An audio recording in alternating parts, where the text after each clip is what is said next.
think a lot of people, when they first hook up on a kingfish that haven't caught a kingfish before,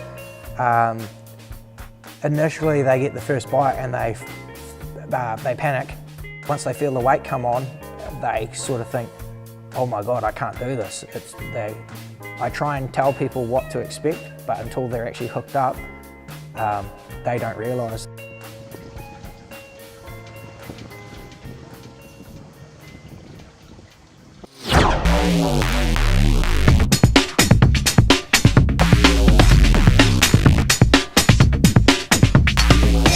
I think for me, catching kingfish for people is probably the most rewarding part of fishing out of everything. Oh, good fish, mate. Ah, overtime. Overtime. That's what you get when you put in the overtime. There you go, mate. Yeah. It's your first kingfish. Shane moved here, I think not long after I was here. With the centre here, it really took off, you know, like started selling a lot of boats and a lot of people through the workshop, and I think he was a pretty good touch to the area, and yeah, I think he's really helped put Whitiangler Marine on the map. He's not a bad bloke. He definitely keeps the rum company's business, that's for sure. I think the population of Whitiangler is 5,000 people. In the summer it turns to 55,000. So it turns inside out. Yeah, fishing here is awesome. A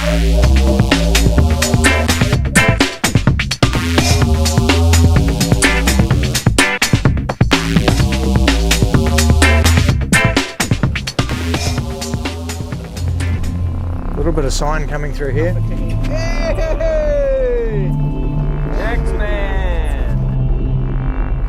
There is kingfish everywhere around here, we're lucky. If I'm targeting kingfish with live baits, I'll generally use quite a heavy set of gear, so I'm talking about 80-pound braid.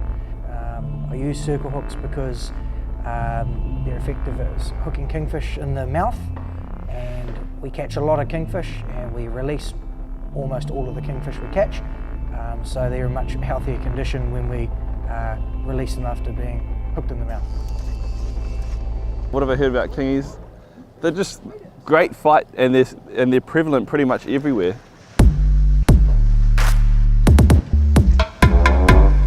I'm the only one of my mates that hasn't got one, and yeah, it's a serious tally going on, and I feel like something's missing in my life without having one keeper kingy on the board. Definitely not less of a man.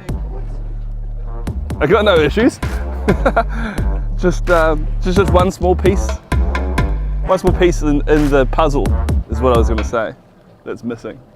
Once I've found some sign on the sounder that I think is adequate, worth dropping on, with the braid that we use, it's coloured braid and it's measured every 10 metres.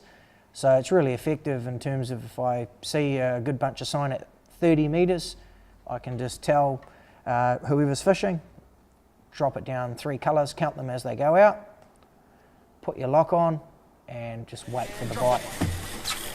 When you get hit by a kingfish, you basically just stay still, keep the rod face down, the rod tip face down at the water, and just hold on. As soon as they feel the pinch of the hook, they're extremely dirty fighters and they will just go straight for the bottom and try and bust you off. So you need to commit, give it everything you can in that first sort of moments.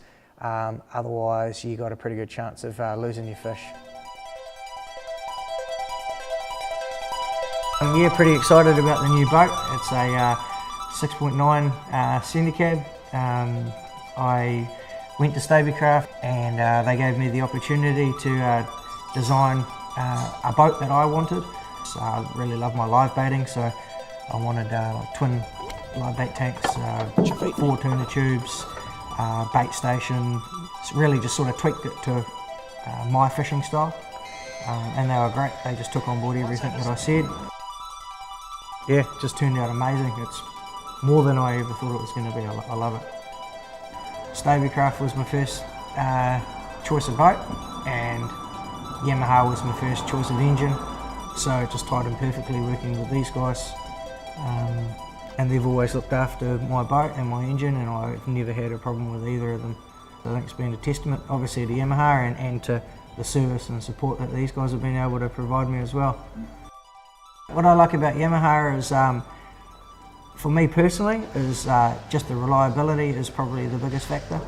As I just know when I go out there and turn the key, it's just going to go. And it's going to bring you home. It's going to bring me home, and now obviously that I've moved on to taking a lot of other people fishing, the last thing I want in the back of my mind is, well, I hope we get home and all right, you know. I don't have to worry about that.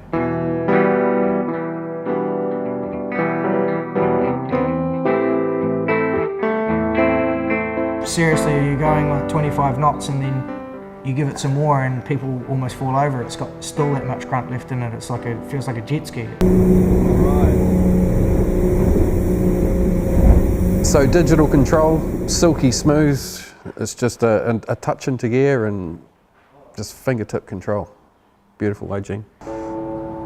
So when you put the engine into gear, you don't feel like you're pushing a cable. It's just a nice, consistent pressure, reversing, going into forward. It gives you more control for steering when you're in the rough and stuff like that as well. You can. Yeah, that's right. You're not trying to hold your hand on the throttle. Usually if I do a charter, I always aim to get everyone a king each, you know. And once I get everybody a kingfish each, I'm like, right, that's good. I feel like I've done my job, you know. That moment when you put the fish into their arms and let them sort of feel the weight of it, and you just see them looking at it, and you see their hands and they're shaking, they're just like fully buzzing. That is like just the key moment.